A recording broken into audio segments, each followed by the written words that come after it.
oh boy, just to get ready for next week's release of Glass, I've already seen Split and did a review of it. How about we go back to 2000 and see the movie that I missed, Unbreakable. I have it here on Blu-ray. Let's see how this movie is. Welcome to Intermission.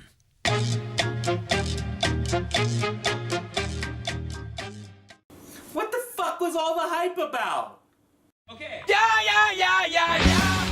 Okay, after coming off of the huge success and hit that was The Sixth Sense, M. Night Shyamalan did his next movie, which came out in 2000, November of that year, with a movie that was seemingly marketed as just his next film.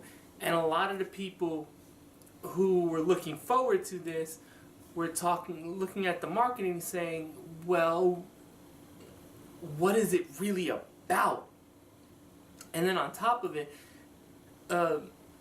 we were given this movie, which is the story of David Dunn, who is on a train going home from New York. His marriage is falling apart, and he has the train that he's on from New York to Philly has an accident, and he's the sole survivor. And not only that, he has no scratches on him. At the same time, we have someone by the name of Elijah Price, who we see him as a child until now being someone who is a very big fan of comic books. And at the same time, we also find out he's born with brittle bones. So Elijah Price, putting two and two together, starting to think that, well, if he has brittle bones and they're able to recover, there has to be someone with the other side of the spectrum, someone who cannot be damaged. So he goes about seeing this article about David Dunn, and he thinks that he's found the guy he's looking for. And yes, Unbreakable doesn't work at all. Other than the plot twist, and I'm going to try to keep this review spoiler-free, even though it is an 18-year-old movie, the movie doesn't work at all. It has... This movie, I haven't seen Sixth Sense since 2000, so I might have to relook that to see if what we see there has always been there with M. Night, but this movie seriously has M. Night Shyamalan's problems written all over it. The bad dialogue between people, the monotone acting, holy shit. People like to make fun of Mark Wahlberg in The Signs, and you have right too. Bruce Willis in this movie as David Dunn is absolutely sleepwalking his way through his performance, and I don't think that's on purpose. The story has tons of plot holes. The shot progression, just the shots alone, the way they set up and the camera movement are awful at times. It was like, did you fall asleep holding the camera? Did you just think your actors are so boring, I'd rather see a cup on the wall? Oh my god, this movie is... And the twist at the end doesn't save it. I've been watching a lot of reviews for this movie after I saw it again. And I have to say, everyone seems to think that the twist makes the movie. And the twist, I don't even care. When the twist happens of what you're realizing happens, is like, okay, and it still doesn't make the movie good. The only twist that I enjoyed at the end was the part of the setup for what was happening for David Dunn's character, Bruce Willis's character. That was it. The second, or the main twist about what the movie's really about is really inconsequential and doesn't mean a whole lot of it means a whole lot of nothing, unfortunately. Between this movie and Split, this shows you have to have a certain type of personality and a certain type of charisma to get over M. Night's anti-dialogue, unfortunately. Samuel L. Jackson definitely does it. He really jumps to life even with the bad dialogue writing, because he's so charismatic. James McAvoy did the same thing in Split. And yeah, like, I don't get this movie. All right, let's get to the good stuff. Samuel L. Jackson is a riot in this movie. He comes off as a believable character. His motivation is kind of hokey, but you believe it because he believes it. And that makes a hell of a lot of difference, especially for people who are wrestling fans. If you show that you believe it, you as the audience understands that he believes it, so you buy in as well. And that really helps. Like I said, I did like the first reveal of what was going on and how the pursuit of Samuel L. Jackson's character was going, and even to the point where they hinted, like very early in the movie, that his when he was in school, the people would call him Glass because of the genetic problems he has with his bone structure. And that's about it. This movie opens with a train scene that is shot behind the seat where Bruce Willis, so you have Bruce Willis in the background, you have a seat in front of the camera, and it goes back and forth between him and a girl who wants to sit next to him while he tries to hit on her while he's still married. And the dialogue is so terrible.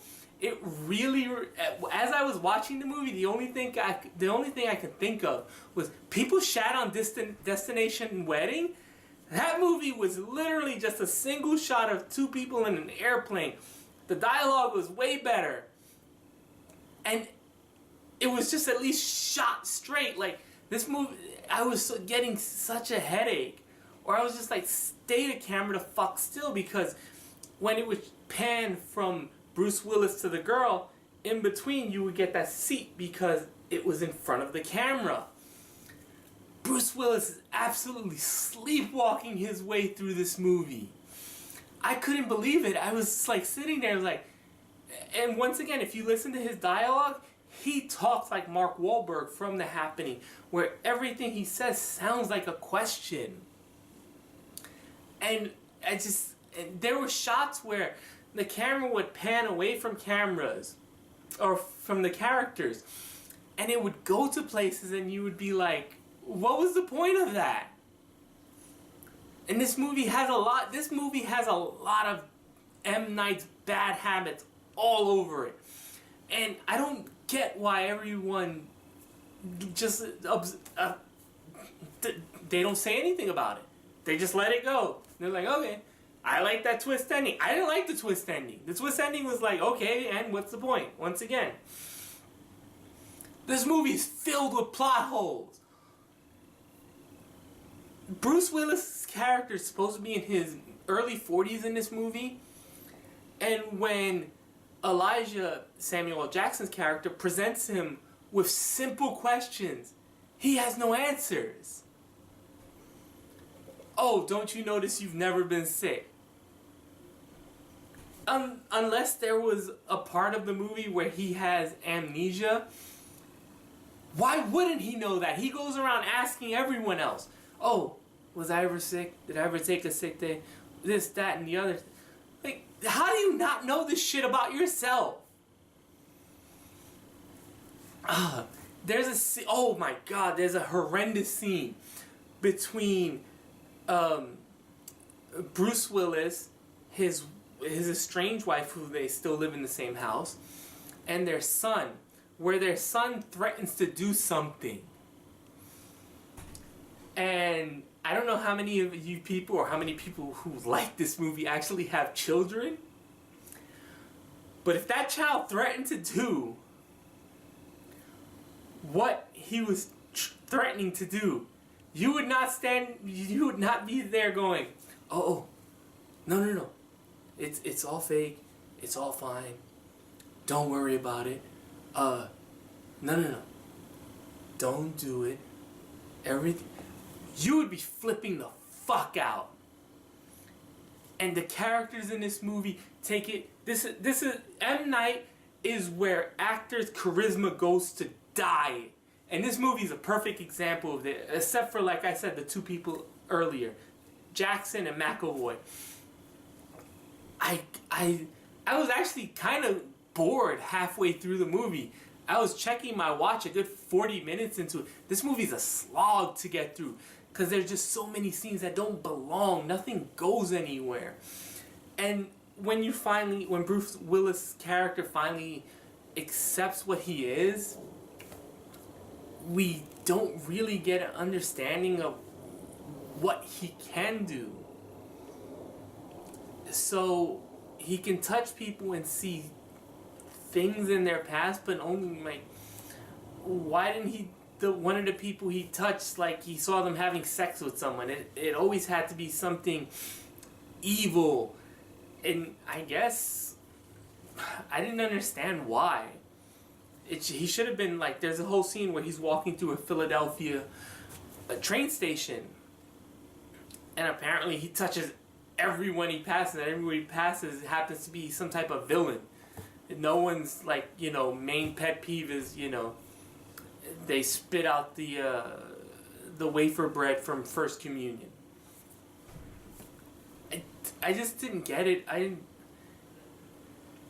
And then when they reveal what he's not good at, it was like they reveal that he has a weakness to water, and that's fine. But he's walking through the third act in water, perfectly fine. Water's touching his hands, water's touching his face.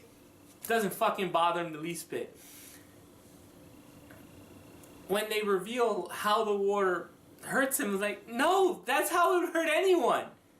This movie is actively frustrating, and it's not frustrating. Actually, it was just actively boring.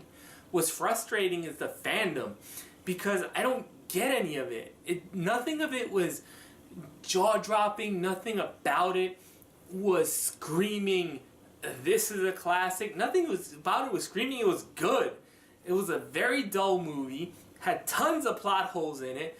The final reveal it didn't move the needle one bit. It was like, okay, this is the type of movie. And then it ends so lazily. I didn't have a problem with the intro when they had the train wreck and nothing happened.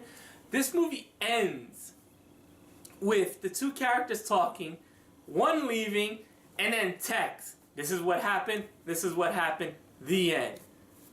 How unsatisfying an ending could that have been if you tried? I mean, maybe if you had a sequel baited us, that would have made it even worse, but I don't get this movie. I didn't like it.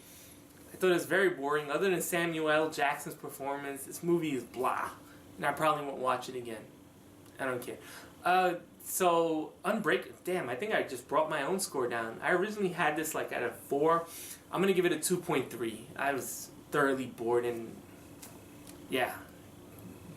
The big twist at the end did nothing for me. So, I know I'm going to get a lot of hate for this. A lot of people love this movie. Please, if you be civil, once that's for one thing, please explain to me why you liked it. Let me know in the comments below. And I'm pretty sure no one's going to like this video, so I won't even say it. But that's it for now. Bye. Sexual